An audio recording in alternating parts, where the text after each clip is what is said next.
Hello, everyone. My name is Alan Campbell, and today I'll be speaking to you about psychology of the user experience.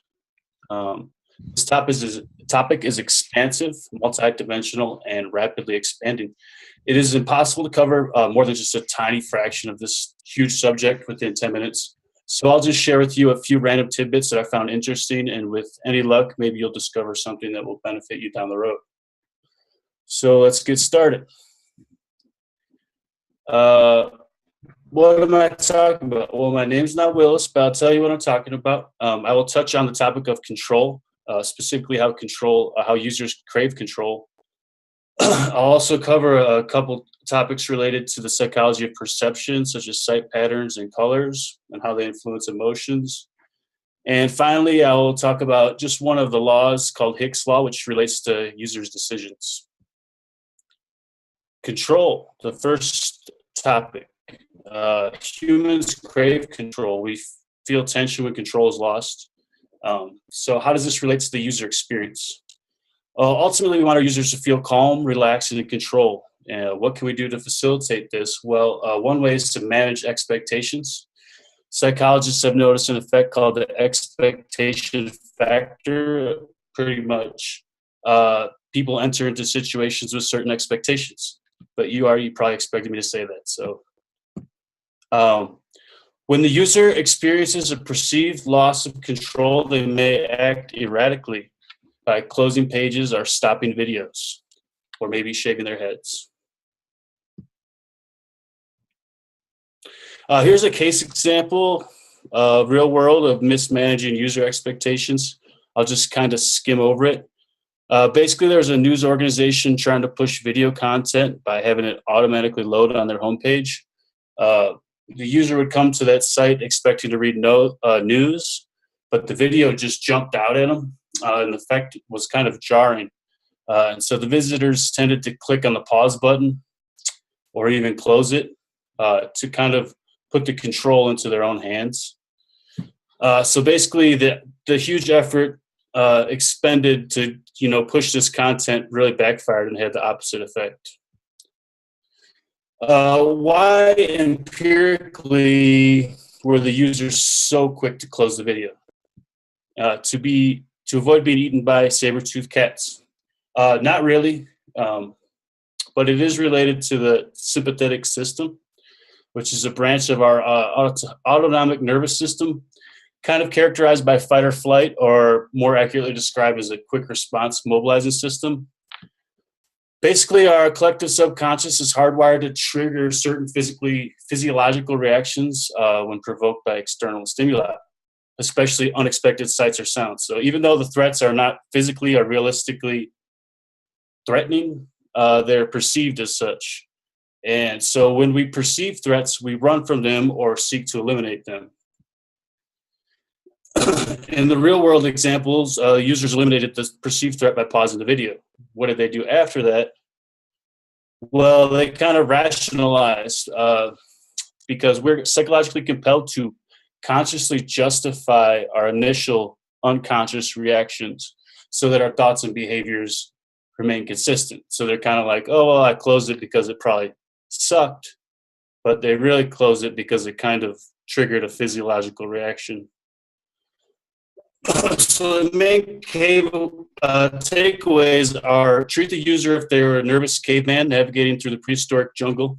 Keep things mellow. No pop-up saber-toothed cats. Anticipate users' expectations. Meet those expectations. Let the user stay in control, or at least perceive control. The user will remain calm in a parasympathetic state, which is the opposite of fight or flight, and they'll more easily rest and digest our content.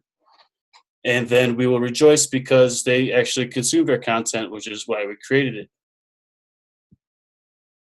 A little bit about the psychology of sight, how the user sees. What the F pattern? Well, I'll tell you what the F pattern is. The F pattern describes the most common user eye scanning patterns when digesting blocks of content.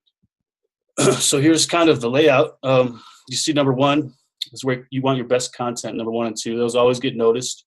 Good spot for a logo, maybe a nav bar. Thick, catchy nav bars promote themselves at the expense of the content below. If you want to promote the content below, you want a more subtle nav bar. 3 and 4 is what the user's eye will be drawn to next. They will keep scanning down, but they'll quickly lose interest unless you kind of make things awkward and add disruptive, awkward elements to disrupt the monotony and maintain visual stimulation.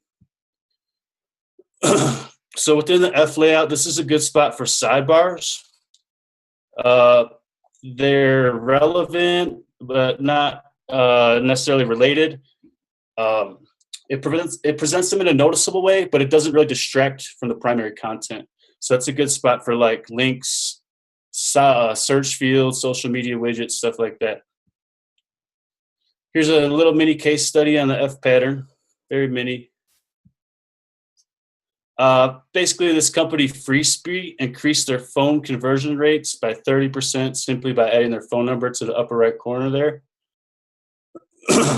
Also, within the body of the text, you see a mini F pattern within the larger F pattern. That kind of draws the eye down to the call to action button to get started with 14 days free trial. That button is also green, which is significant. We'll talk about that in just a second. So basically, the F pattern follows the trends of the human eye. You don't need to necessarily rigidly follow this pattern, but keep it in mind. Remember to make things awkward every now and then, too. This is a bit awkward, so let's get the F out of here and talk about colors and emotions. The effect that colors have on human emotions have been documented for hundreds of years. For the sake of brevity, we only look at the colors red, green, and blue and their respective associated responses. So red is associated with aggression, importance, passion, can also be associated with love and war. Physiological effects increases blood circulation, it quickens your breath, and raises your metabolism. Red is more noticeable. Just think about red carpet. Use red carefully. A little bit goes a long way. It's good for highlighting, but in excess, it will prevent relaxation. Light red is associated with energy themes like youth and love. Dark red associated with things like power, durability. Just think about blood and bricks. Green. Green is associated with growth, nature, and success. It bridges the gap between warm and cool colors, or blue and purple. So it makes it the most balanced color. The visibility of warm colors mixed with relaxing qualities of cool colors makes it good for calls to action, like that submit button in the FreeSpree mini case study. So just think about like submit buttons are green. So that's a good association. It's associated with growth, think nature, plants, and prosperity. Also in the Western world, think money. Blue. It's one of the most frequent colors in UI design. Associations with water lead to a calming effect. This appeals to a parasympathetic state, which invites users to the site. Facebook and Twitter use blue because its relaxing friendliness makes the user feel a sense of trust. It's also used by banks. Think about Chase, Capital One, and Citibank.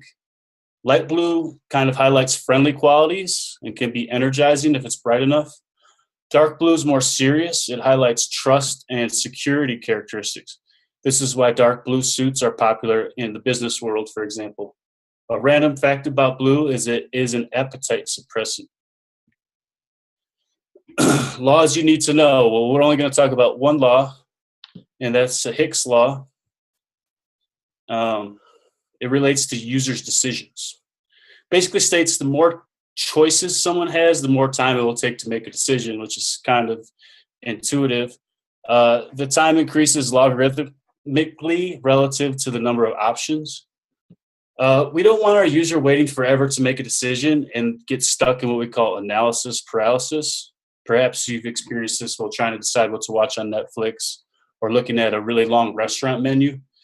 There's a famous case study for Hick's law called the jam study, where a grocery outlet put out over 30 jams for their customers in the first case, and in the second case, only like 3 or 4. And the results showed that customers overwhelmingly purchased more jam when presented with only a few options instead of 30 plus.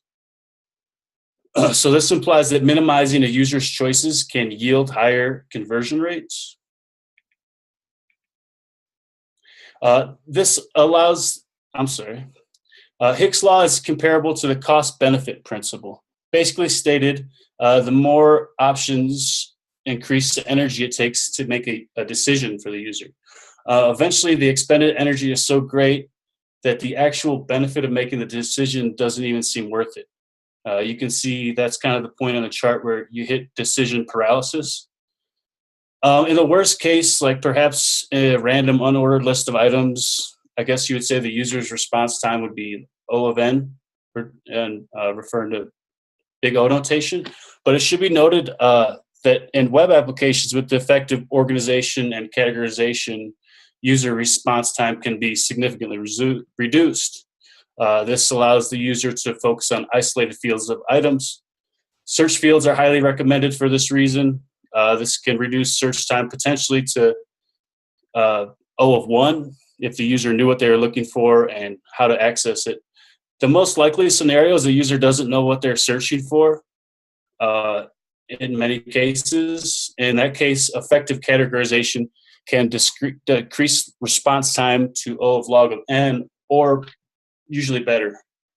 In summary, as the selection of items grows, the necessity of coherent and logical organization becomes increasingly essential, so the user will be able to make a decision before reaching decision paralysis. So basically, if you have a big list of items to choose from, make sure you keep it organized. In summary, keep things mellow, broski, bromo. Don't surprise the user with loud sights and sounds. Keep them calm, meet their expectations, and don't trigger any erratic caveman instincts that cause one to eliminate perceived threats. F things up. Remember that the F pattern mimics site patterns. Use this knowledge to highlight featured content and make less important content more subtle. Use color to influence emotions. Research color theory. Make use of it for more impact. Just try not to upset Big Perm. And limit and organize user choices. Help your user avoid analysis paralysis by limiting their options. If many options are needed, make sure categorization and search features are optimized. One last thing, make things awkward. Loud, unexpected sights and sounds can be bad, but so can monotony. Try to shake things up every now and then without agitating the user. Well, I could go on for hours, I won't, but we have just barely touched the surface of the relationship between psychology and the user's experience. Hopefully you learned a little something, but more importantly, I hope you're inspired to research this subject matter more on your own time. While designing effective interfaces within our applications, considering the user should be one of our highest priorities, if not the only priority. Thank you, everyone, for your time, and please let me know if you have any questions. Thank you.